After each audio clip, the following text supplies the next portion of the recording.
সরকারের জন্য নয়, বিশেষ কোনো ব্যক্তির জন্য নয়, তিনি সকলের উদ্দেশ্যেই কথা বলেছেন। এর বাইরে যদি কিছু বলার থাকে তা নিয়ে কেন্দ্রীয় নেতৃত্ব বলবেন। এই ধৃষ্টতা আমার নেই যে সরসংঘ চালকের বক্তব্যের আমি এখানে বিশ্লেষণ করব। ভোট পরবর্তী হিংসায় শুধুমাত্র বিজেপি বা এই রাজ্যের বিরোধী দলরাই আক্রান্ত তা নয়, শাসক দলেরও আক্রান্ত হওয়ার ঘটনা ঘটল।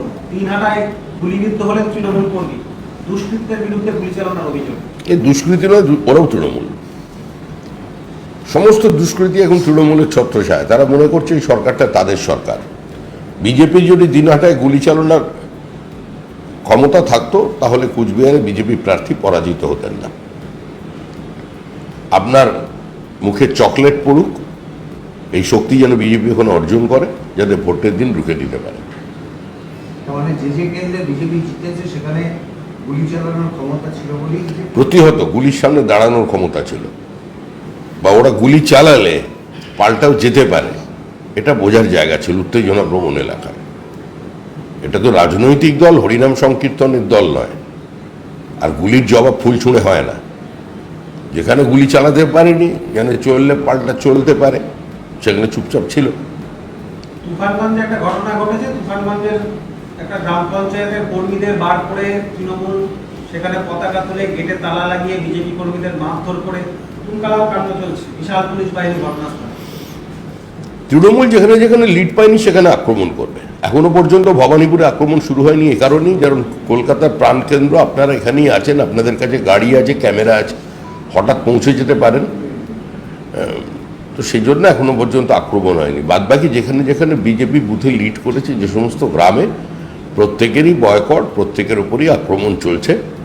কিন্তু আক্রমণের তীব্রতাটা একটু ভিন্ন প্রকৃতির, সেজন্য অত বেশি সংবাদ মাধ্যমে আসছে না। তৃণমূল ধীরে ধীরে আস্তে করছে। প্রথমে যেরকম 2021-এ এক ঝটকায় ঝাঁপিয়ে পড়েছিল, কারণ তখন অনেক তৃণমূলীকে প্রমাণ করতে হতো। আক্রমণটা তারাই বেশি করেছিল যারা বিজেপিতে আসবার জন্য পা বাড়িয়েছিল, যে আমরা আছি। পরে নিজেরা যে তৃণমূলেই ছিলেন সেটা প্রমাণ করবার জন্য তারা আরও বেশি আগুন লাগিয়েছে। এবারে সেই বিষয়টা নেই, কিন্তু সর্বত্র আক্রমণ চলেছে, সমস্ত ক্ষেত্রেই। অত বেশি সংবাদ মাধ্যমে আগে লিড পেয়েছে সেই সমস্ত মহিলাদের বলা হচ্ছে সেই গ্রামে গিয়ে 100 দিনের টাকা তো কেন্দ্র দেয়নি, এবার যে লক্ষ্মীর ভাণ্ডার পাও সেটাও বন্ধ হয়ে যাবে। উপনির্বাচনের দিন ঘোষণার সঙ্গে সঙ্গে বার্তায় আমরা দেখলাম যে একদিকে দেওয়াল লিখন শুরু হয়ে গিয়েছে, পদ্মপতি কাটা হচ্ছে। অন্যদিকে স্থানীয় বিজেপি লিডার যারা ক্যান্ডিডেট হতে পারেন সম্ভাবনা, যেমন দুলাল বর, অন্য নেতা রয়েছেন হারাধন, তাদের সুদখোর, তৃণমূলের দালাল বলে পোস্টারও শুরু হয়েছে বিজেপির তরফ থেকে। এগুলো বিজেপি করছে না। একটা রাজনৈতিক অস্থিরতার সুযোগ নিয়ে বিভিন্ন মানুষ এটাকে প্ল্যান করছেন। বিজেপির কেউ বিজেপির কোনো কর্মীর বিরুদ্ধে সুদখোর দালাল এ ধরনের পোস্টার মারবেন না। যেভাবে শুভেন্দু অধিকারী আর দিলীপ ঘোষকে নিয়ে সোশ্যাল মিডিয়ায় পোস্ট চলছে, যেটার মধ্যে দূর দূর পর্যন্ত তাদের কোনো ব্যক্তিগত যোগাযোগ নেই, সম্পর্ক নেই, ওই একইভাবে ওখানেও চলছে। আজকে দারুণ সৌজন্যের ছবি দেখা গেল।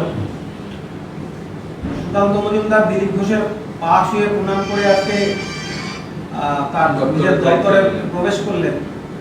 এর আগে বিভিন্ন সময় নির্বাচনের আগেও দু তরফের মধ্যে সম্পর্ক নিয়ে বিভিন্ন রকম সমীকরণের তত্ত্ব সামনে এসেছিল। কেউ কেউ যদি মনে করে সমীকরণের নতুন তত্ত্ব খাড়া করবে, তারা খাড়া করেছিল। এটার মধ্যে আমি কোনো সৌজন্য দেখি না। দুজনেই একই পরিবারের সন্তান, একই সংস্কৃতির মধ্যে বড় হয়েছে। দিলীপ ঘোষ বয়োজ্যেষ্ঠ, সুকান্ত মজুমদার তার পা ছুঁয়ে প্রণাম করে দপ্তরে ঢুকেছে। এটার মধ্যে কোথাও কোনো সৌজন্য নেই। এটার মধ্যে যেটা আছে সেটা পরম্পরা। বিহারগামী বাংলা শিক্ষক চাকরি প্রার্থীরা একাদশ দ্বাদশ পিএইচডিতে বিহারমুখী বাংলা পরীক্ষা দিতে বাংলা থেকে যাচ্ছেন বহু পরীক্ষার্থী। বিহারে যাচ্ছেন শিক্ষকরা পরীক্ষা দিতে, পরীক্ষা দিতে। মুখ্যমন্ত্রী অন্তত তাদের একটা শিক্ষা দিতে পারেন যে বিহারে গেলে যেন খৈনিটা না খায়। কারণ এতদিন তো বলেছিলেন বিহারের খৈনির থুতুতে আমি কলকাতার লোহায় জং ধরতে দেব না, তো অন্তত খৈনি গুটকা যাতে না খায় ওখানে গিয়ে চাকরি করবার সময়, এই তিনি পরামর্শটা কমপক্ষে দিতে পারেন। বঞ্চনার দিন কি এবার শেষ হতে চলেছে? নয়া মন্ত্রিসভার তিনি বরাদ্দ ঘোষণা কেন্দ্রের, রাজ্যকে করের টাকা বরাদ্দ মোদী সরকারের, পরপর ভোটে বরাদ্দ বঞ্চনা শুয়ে রাজ্যে 24-এর ভোটেও বঙ্গে বরাদ্দ বিজেপি, তার জেরেই কি প্রথম বৈঠকই বরাদ্দ ঘোষণা মোদী? প্রশ্ন বিরোধীদের। কোথাও কোনো ভরাডুবি নেই, কোথাও কোনো ভরাডুবি নেই। 42টি আসনের মধ্যে 12টা আসনে যারা জয়লাভ করেছে এবং প্রায় সর্বত্রই যে রাজনৈতিক দল দ্বিতীয় সংখ্যা আছে, 39% প্রায় ভোট পেয়েছে, সেটাকে রাজনৈতিক ভরাডুবি বলা যায় না। আসলে এ রাজ্যে 29 পাওয়া নেতা নেত্রীদের শরীরী ভাষা এবং শব্দচয়ন যে জায়গায় পৌঁছচ্ছে, মনে হচ্ছে তারা 329-এর প্রতিনিধিত্ব করছেন। আর যে টাকা পেয়েছেন সেটা কোনো বঞ্চনার টাকা নয়, জিএসটির টাকা। কর বাবদ প্রত্যেক রাজ্যে যেভাবে যায় সেভাবেই কেন্দ্রের টাকা এসেছে। কিন্তু একটা ব্যাপার এখনো স্থির আছে, যে টাকা নিলে হিসাব দিতে হবে। কেন্দ্রও কাউকে হিসাব দিতে দায়বদ্ধ, তারও অ্যাকাউন্টেবিলিটি আছে, তাকে সেই যে ফেস করতে হবে। সুতরাং হিসাব দাও, টাকা নাও। তৃণমূল বলছে আমরা টাকা নেব, ওটা অধিকারের মধ্যে পড়ে, কিন্তু হিসাব দেওয়ার অভ্যাসটা আমাদের নেই। এই অভ্যাসের পরিবর্তন করতে হবে। মানিকতলার উপনির্বাচন নিয়ে দেখা যাচ্ছে পরপর দুদিন নবান্নে বৈঠক হচ্ছে, প্রশাসনিক কেন্দ্র রাজ্যের সেটা প্রধান কেন্দ্রস্থল, সেখানে একেবারে একটা রাজনৈতিক দলের বৈঠক চলছে, সেখানে কোর কমিটি তৈরি হলো, প্রার্থীর নাম নিয়ে আলোচনা হলো। কোথায় শাশুড়ি বৌমা ননদদের আলোচনা হবে সেটা কি পাশের বাড়ির লোক কি মেরে দেখবে? কার বাড়ির কি ঘটনা আমাদের কি জানার দরকার? আমাদের মানিকতলায় প্রার্থী থাকবে এবং 4টি উপনির্বাচন যেটা হচ্ছে, 3টিতে আমরা যথেষ্ট ভোটে এগিয়ে আছি। এই প্রতিকূল অবস্থার মধ্যেও ট্রেনটা তো সঙ্গে ছিল না, তো সেখানে জিতেছি। এবং মানিকতলা আসলে আমাদের ব্যবধানটা কম আছে, আমরা পিছিয়ে ছিলাম, সেটা আমরা কাটিয়ে উঠব। কসবাতে যে গোলমাল দেখা গেল তৃণমূল কংগ্রেসের দুই গোষ্ঠীর মধ্যে, সেটা কোনো রাজনৈতিক জমি দখল নয়, আদতে প্রমোটারি এবং জমি দখল। কসবার জমি কার পক্ষে থাকবে তাই নিয়েই মারামারি। প্রশ্নটা হলো, আমি আপনার প্রশ্নের সঙ্গে একমত নই। তৃণমূলের কাছে জমি দখল বা রাজনীতি বা জমি দখল, সম্পত্তি দখল নিয়ে লড়াই, এগুলো আলাদা কোনো বিষয় নয়।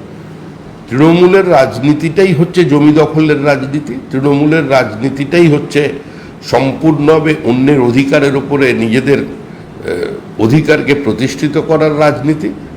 সরকারি জমি, খাস জমি, ডিসপিউটেড প্রপার্টি, এগুলোকে দখলে নেওয়ার রাজনীতি। সরকারি জমির ওপরে ওই অঞ্চলে বিভিন্ন দোকানঘর বসিয়ে তাদের সেগুলো বিক্রি করার রাজনীতি। এবার 2 কাউন্সিলর, তাদের মধ্যে ভাগের গণ্ডগোল হয়েছে, সকলকে দিয়ে খাওয়ার যে একটা পদ্ধতি আছে সেটা কোনোভাবে একটু বিচ্যুত হয়েছে, তো সেই জন্য সেখানে মারামারি হয়েছে। ওটাই তো তৃণমূলের রাজনীতি। ইডির চার্জশিটে দেখা যাচ্ছে যে শাহজাহানের আর যে টাকা, মাছের বাড়ির টাকা তৃণমূলের পার্টি ফান্ডে ঢুকেছে, আবার শিবু হাজরার 900 বিঘা জমির হদিশ মিলেছে। তো শাহজাহানের মাছের ভেটির টাকা কি আপনি আশা করেছিলেন আপনার চ্যানেলে ঢুকবে? যেখানে ঘোষিত নীতি আছে 25-75-এর ভাগ বলে দেওয়া আছে, সেখানে শাহজাহান পুরো একচেটিয়া একাধিপত্য প্রতিষ্ঠা করেছে, সেটা তো প্রশাসনের সহযোগিতায়, পুলিশকে সঙ্গে নিয়ে, তার দলের বদান্যতায়, দলের আশীর্বাদে, অনুপ্রেরণায়। স্বাভাবিকভাবেই সেইখান থেকে তাকে 25% দিয়ে দেওয়া হয়েছে। কিন্তু এই যে 75টা বাকি থাকলো, ওটা শাহজাহান মানে তার প্রপুত্র বা যাদের দিয়ে গেছেন কিনা, বা তার পূর্বসূরীদের, মানে ওই আছে না আকবর, বাবর, ওদের কাছেও গেছে কিনা, সেগুলোকে মানুষ করছে। তাদের গল্প আমরা কবে শুনতে পারবো? মানিকতলা নিয়ে মুখ্যমন্ত্রী আজকে কাউন্সিলরদের ডেকে মিটিং করেছে। ওখানে গোষ্ঠী কোন্দল বা কলকাতার সিট ধরে রাখা, এটাই কি মুখ্যমন্ত্রীর কাছে এখন সবচেয়ে বড় চ্যালেঞ্জ? দেখুন, মুখ্যমন্ত্রী তার নিজের নির্বাচনী কেন্দ্র ভবানীপুরে 8টি ওয়ার্ডের মধ্যে 5টি ওয়ার্ডে পিছিয়ে গেছেন। পশ্চিমবঙ্গের বিভিন্ন জায়গায় আমাদের প্রার্থী পরাজিত হলেও মিউনিসিপ্যাল এলাকাগুলোতে বিজেপি প্রার্থীরা জিতেছে। বিধাননগরের মেয়র এবং ডেপুটি মেয়র দুটো কেন্দ্রেই, ওয়ার্ডেই বিজেপি প্রার্থী লিড পেয়েছেন। সুদীপ বন্দ্যোপাধ্যায় তার নিজের বুথে পরাজিত হয়েছেন। তৃণমূল কংগ্রেসের প্রভাবশালী 2 নেতা দেবাশিস কুমার এবং অরূপ বিশ্বাস তাদের ওয়ার্ডে পরাজিত হয়েছেন। স্বাভাবিকভাবেই এটা কিসের ইঙ্গিত বহন করছে? সহজেই অনুমেয়। এবার মুখ্যমন্ত্রী কিভাবে রান্না করবেন, কতটা ঝাল দেবেন আর কতটা নুন দেবেন, সেটা তিনি বুঝবেন। ওটা নিয়ে আমাদের কোনো মাথা ব্যথা নেই। মুখ্যমন্ত্রী যে ডিএ ঘোষণা করেছিলেন এপ্রিল মাসে, সে এপ্রিল মে মাসে হয়নি, বা জুন মাসে হবে, আর এপ্রিল আর মে মাসে সে টাকাটাও দিয়ে দেওয়া হবে জুন মাসে। হুম।